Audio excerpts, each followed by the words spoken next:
Terra Espiritual apresenta O Evangelho de Jesus, Episódio 22.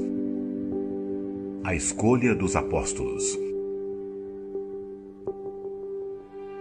Baseado no Evangelho de Jesus, segundo Lucas, capítulo 6, versículos 12 a 16, Marcos, capítulo 3, versículos 13 a 19, e Mateus, capítulo 10, versículos 1 a 4.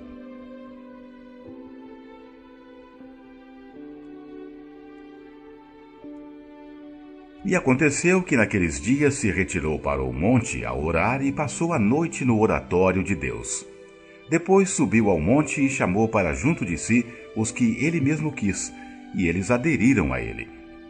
E quando se fez dia, chamou seus discípulos e escolheu 12 dentre eles, aos quais deu também o nome de apóstolos ou emissários, para estarem com ele e para enviá-los a pregar, expulsar espíritos malignos e curar todas as doenças e enfermidades.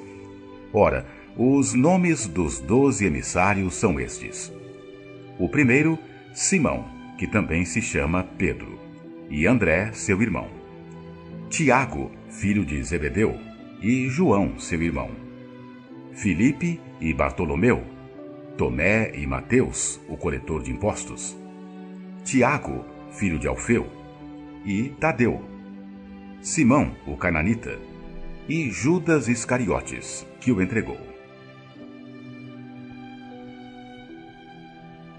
Comentários. O tabuleiro dos eventos estava se configurando, com os atores definindo suas posições. O amado Mestre Jesus trazendo uma nova visão sobre a vivência da Torá, chancelada por uma prática nobre, altruísta e de grande valorização do povo, abandonado pelas tradições religiosas. O povo humilde que o seguia, admirado pela sua autoridade moral, doutrina, exemplo, ou mesmo por curiosidade. Os fariseus, estupefatos por sua visão da tradição mosaica, que não se parecia em nada com a que eles haviam aprendido nas sinagogas com seus mestres.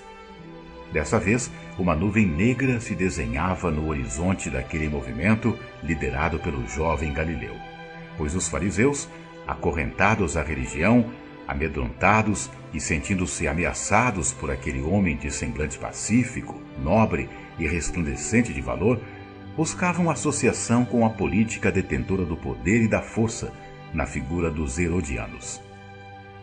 Jesus sabe desde o começo que a ampulheta do tempo corre contra ele e que necessita dar instruções e passar a mensagem a seguidores verdadeiramente nobres, interessados e capacitados à transmissão para as gerações futuras.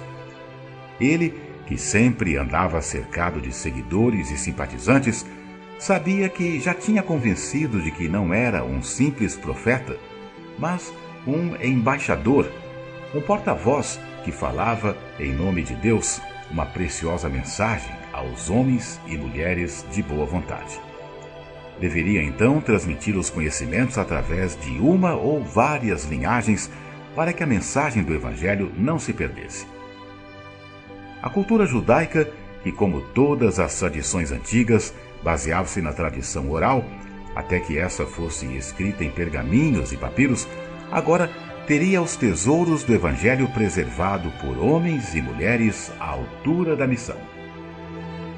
Agora, já era hora de deixar, na planície dos interesses transitórios, todos os curiosos e simpatizantes. Agora, chegou o momento de afastar-se com os discípulos para uma esfera superior de interesse espiritual, onde o desprendimento e o serviço ao projeto do reino de Deus entre os homens, através do mapa do Evangelho e a bússola da fé, iriam fazer toda a diferença. Os evangelhos de Marcos e Lucas narram que o mestre Nazareno sobe ao monte para, em retiro, orar antes de descer e escolher seus apóstolos ou representantes dentre os discípulos mais próximos.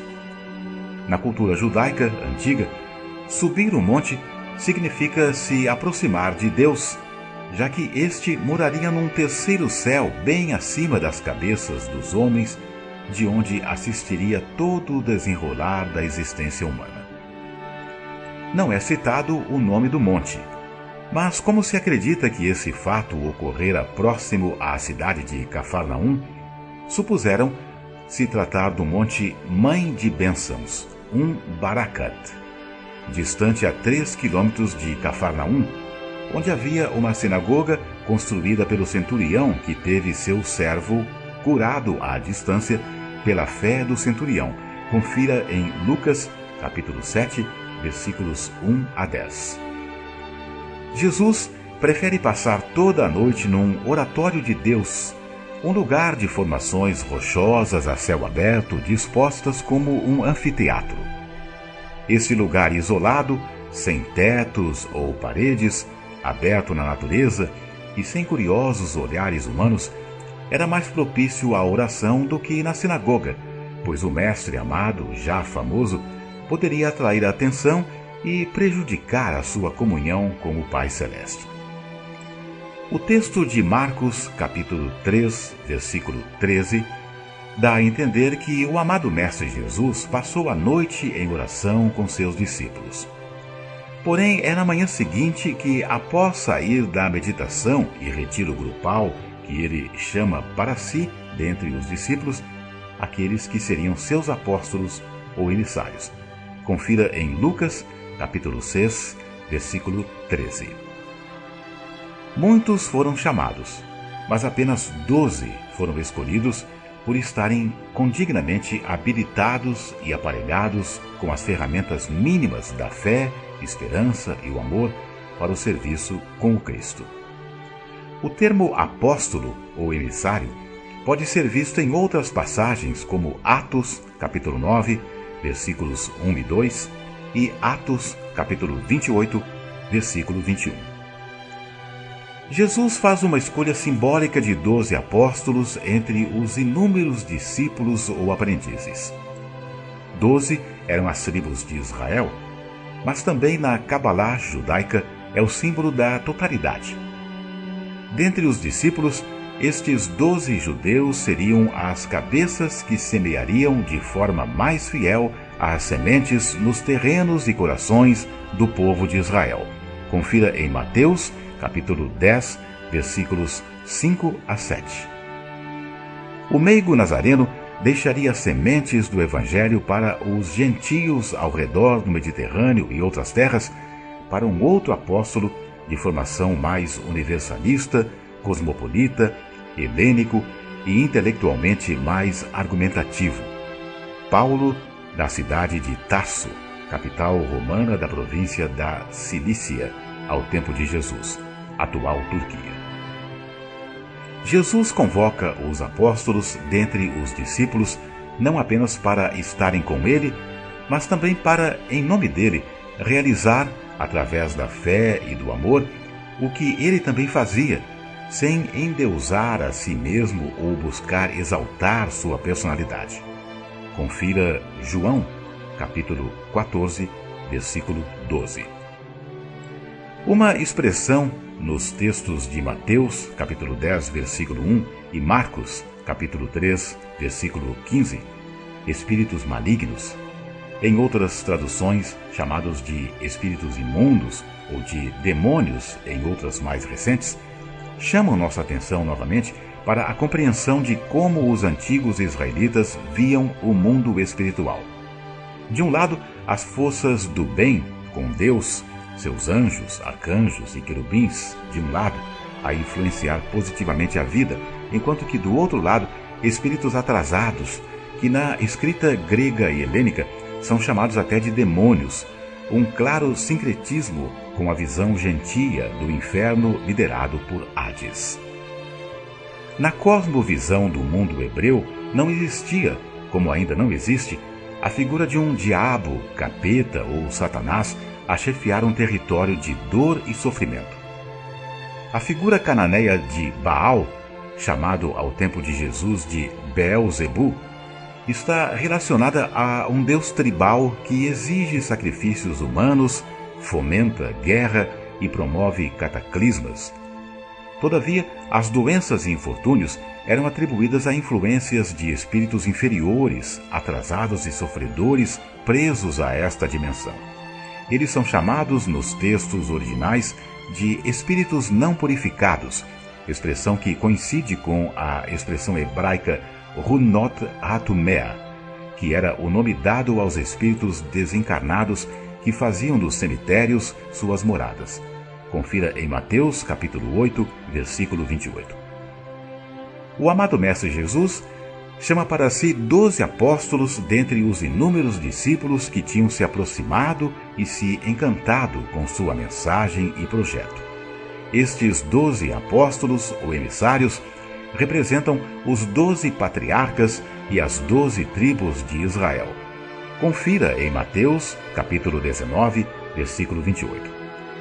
Houve uma firme intenção no doce poeta galileu em manter este número de 12, tanto que podemos ver em Atos, capítulo 1, versículos 15 e 16, que o apóstolo Pedro fez um esforço em colocar um outro discípulo no lugar deixado vago por Judas, após os tristes eventos que culminaram na crucificação do amado Mestre Jesus.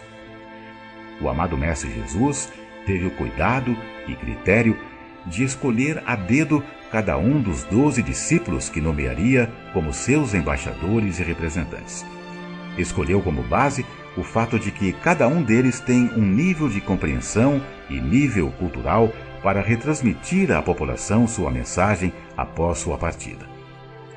Tanto os humildes artesãos e agricultores poderiam ser consolados nas palavras de Simão Pedro e de André, pescadores, como também receberiam consolo os comerciantes e publicanos da classe média através de discípulos cultos como o cobrador de impostos Mateus ou o contador, escriba e tesoureiro do grupo Judas Iscariotes. Mas também haveria espaço para o linguajar doce e detalhista de mulheres sensíveis e inteligentes como Marta e Maria, ou ainda outros poderiam sentir a sinceridade das palavras de alguém sem dolo como Natanael. Como a maioria dos apóstolos e discípulos de Jesus era de origem galileia, além do aramaico, o evangelho era pregado em bom grego, a língua universal da comunicação e comércio, mesmo entre a gente simples. Já os judeus da Judéia, por oposição ao Império Romano, faziam questão de não usar o grego, fato corroborado por chamarem seus compatriotas da Galileia de Galileia dos Gentios. Agora, a estrutura de distribuição da mensagem do Cristo começava a ganhar forma e força. Se você sentiu-se tocado e auxiliado por este episódio e este projeto da terraespiritual.org, ajude na divulgação semeando nas redes sociais e assim espalhar a luz no mundo.